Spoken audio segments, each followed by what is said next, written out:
कि भक्ति मार्ग में और ज्ञान मार्ग में क्या अंतर। भक्ति मार्ग और ज्ञान मार्ग सिद्धांत तक दोनों एक चलते हैं, सिद्धांत दोनों के एक हैं और लक्ष्य दोनों का बदल जाता है। एक दासोहम में पहुंच जाता है और एक शिवोहम में पहुंच जाता है।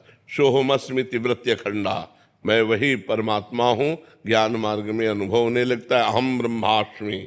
लेकिन भक्ति मार्ग में दास दासोहम, मैं भगवान का दास हूँ, भगवान के दासों का दास हूँ, इतना अंतर। सिद्धांत दोनों के एक ही हैं, संयम नियम के सिद्धांत दोनों के एक ही हैं, भगवत चिंतन आत्मचिंतन के सिद्धांत एक ही हैं, लेकिन परिणाम दोनों का जो अलग अलग चिंतन का हो जाता है। एक का चिंतन होता है तत्वमसि, तत्वम आशी, और एक का चिंतन होता है दासोहम, मैं भगवान का दास हूँ, या दास दासोहम, मैं भगवान के दासों का दास हूँ। इतना अंतर हो जाता है, समझ पा रहे हो। साधन मार्ग थोड़ी दूर तक एक जैसा चलता है, चाहे वो भक्ति मार्ग का हो चाहे ज्ञान मार्ग का हो। यम नियम संयम, इंद्रियों का दमन, मन का दमन, ब्रह्मचर्य व्रत, निरंतर सतोगुण सेवन, निरंतर शास्त्र स्वाध्याय, शास्त्र चिंतन, संत समागम, ये सब दोनों का एक जैसा चलेगा, लेकिन चिंतन फिर अलग अलग हो जाता है। एक का आत्मचिंतन होता तो तत्वमसि में अहम ब्रह्मास्मि,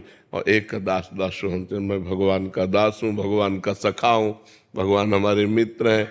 कई तरह के भाव हैं हमारे भक्ति में, भगवान के रिझाने के, शांत, दास्य, सख्य, वात्सल्य और गोपी सहचरी, ये भावों के द्वारा हम भक्ति का आनंद लेते हैं। इसमें कई भाव, उसमें एक ही भाव है अहम ब्रह्मास्मि, और वो सत्य है, कोई इसमें अंतर नहीं है, दोनों मार्ग सत्य है, दोनों का परिणाम एक ही निकलेगा। जाके जब फल निकलेगा तो भगवदानंद, परमात्मानंद, आत्मानंद, विज्ञानानंद, अखंडानंद, जो भी कहो वो एक ही है।